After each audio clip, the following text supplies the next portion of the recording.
السلام عليكم ورحمة الله وبركاته، والصلاة والسلام على سيدنا محمد وعلى آله وأصحابه أجمعين. جماعة الخير، أهلا بكم في فيديو جديد. حضرتك لازم تعرف حاجة كويس جدا، تفهمها كويس جدا. دلوقتي انت شفت فيديو، أيا كان الفيديو ده عجبك مثلا، تديله لايك، تديله لاف، وتقول كومنت كويس والموضوع انتهى. شفت فيديو بعديه ما عجبكش، بتعمل نفس الموضوع، الديسلايك الجميلة، أيا كان تكتب كومنت اللي انت حاسه بيه وبرضه الموضوع انتهى. لا، ما انتهاش حضرتك هنا بقى.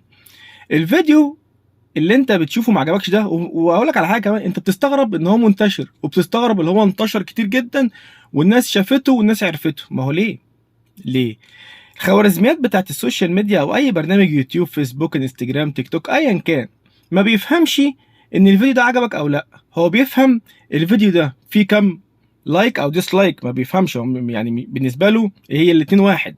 في كام كومنت، فلما بيلاقي فيديو مثلا فيه 10,000 لايك او ديسلايك، 10,000 كومنت، وفيديو تاني فيه 1000 وفيه 1000 كومنت و1000 مثلا لايك او لاف، ايا كان، الفيديو اللي فيه قليل ده، الفيديو الحلو الهادف اللي فيه محتوى، هو ما بيفهمش بقى الكلام ده. هو شايف اللي فيه كومنتات كتيره وفيه لايك او ديسلايك كتير جدا، هو ده اللي هينشره، هو ده اللي هيطلع الاول، هو ده اللي هيجي للناس كتير وهم قاعدين على الفيسبوك او انستجرام او حتى اليوتيوب. فحضرتك بتساعد برضو في نشر الفيديو اللي مش عاجبك، اللي هو اصلا مش عاجبك، اللي انت اصلا دخلت قلت فيه كومنت وحش، عملت له ديسلايك، هو مش عاجبك.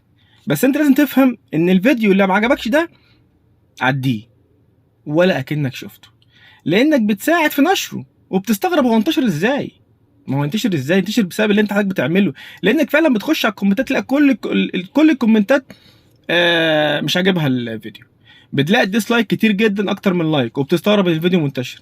ما هو تاني بقول لك، الخوارزميات بتاعت السوشيال ميديا ما بتفهمش. هو بيفهم ان ده في حاجات كتير جدا، في كومنتات كتير جدا، في ديسلايك كتير جدا، فالفيديو ده بالنسبه له بيجيب ترند، والفيديو ده هادف، والفيديو فيه محتوى بيعرضه.